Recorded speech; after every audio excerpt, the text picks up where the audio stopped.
અમરેલી જિલ્લાના આ પ્રગતિશીલ ખેડૂતે કેળાનું વાવેતર કરી લાખો રૂપિયાનું ઉત્પાદન મેળવ્યું છે.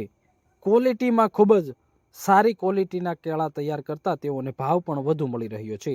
હાલ અમરેલી જિલ્લાના સાવરકુંડલા તાલુકાના દાધિયા ગામના આ પ્રગતિશીલ ખેડૂતના ખેતરમાં 15 ફૂટથી 18 ફૂટ સુધી ઊંચાઈ ધરાવતી આ કેળાનો પાક લહેરાઈ રહ્યો છે અને જેઓ વેચાણ કરી રહ્યા છે. મારું નામ હર્ષદભાઈ કનુભાઈ વાલાળા.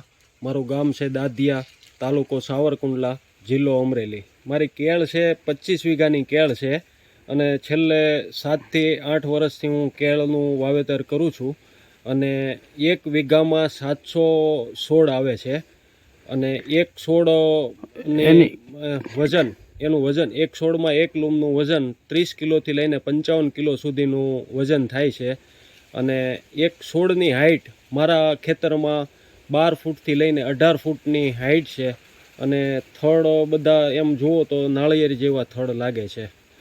અને ભાવ શું અત્યારે મળી રહે માર્કેટમાં અને કઈ રીતે આનું આખું તમે મેનેજમેન્ટ કરો?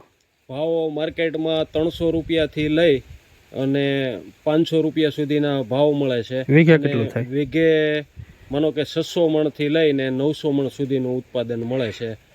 વેચાણ કઈ રીતે કરો અને આ કઈ રીતે આનું ઉત્પાદન વધુ લેવા માટે શું શું તમે કાળજી રાખો? વેચાણ મારે માલ રોજે 200 કિલો માલ સુરત વયો જાય છે ઘરે બેઠા અહીંથી, અને બાકીનો માલ ગાડી આવે છે, જેતપુરથી ગાડી આવે, ખેતરમાં આવીને માલ બધો લઈ જાય છે. કઈ રીતે આ કેળનું તમે આખું માવજત કરી 18 ફૂટ સુધીની ગઈ? હવે કેળમાં માવજતમાં પાયાના ખાતરમાં દેશી ખાતર વીઘે 4 લારી ખાતર નાખ્યું છે અને બાકી બધું દેશી ઉપચાર કર્યા છે. બધા આંકડાને પલાળીને નાખ્યો છે. બહુ બધું કરીને ઉત્પાદન મેળવો. આ છે અમરેલી જિલ્લાના દાધિયા ગામના હર્ષદભાઈ ભાલાળા કે જેઓ સુરતથી પોતાના માદરે વતન આવી છેલ્લા 10 વર્ષથી આ ખેતી સાથે જોડાયા છે. જેઓ પ્રાકૃતિક રીતે ખેતરની અંદર આ કેળનું વાવેતર કર્યું છે અને હાલ સારી એવી કમાણી કરી રહ્યા છે. અમરેલી જિલ્લો ખેતી ક્ષેત્રે હંમેશા નવી દિશા બતાવતો રહ્યો છે. ખાસ કરીને અમરેલી જિલ્લાના સાવરકુંડલા તાલુકાના દાધિયા ગામના પ્રગતિશીલ ખેડૂત હર્ષદભાઈ ભાલાળાએ આજે કેળામાં આધુનિક અને વૈજ્ઞાનિક રીતે વાવેતર કરી લાખો રૂપિયાનું ઉત્પાદન મેળવ્યું છે.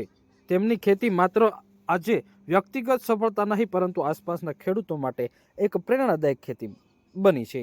જેઓના ખેતરની અંદર આ જોઈ રહ્યા છો જે કેળા છે અને એ કેળાની ઊંચાઈ ખૂબ જ ઊંચી છે. 12 થી 18 ફૂટ જેટલી હાઈટ ઉપર આ કેળાની લીંબો હાલ લટકી રહી છે.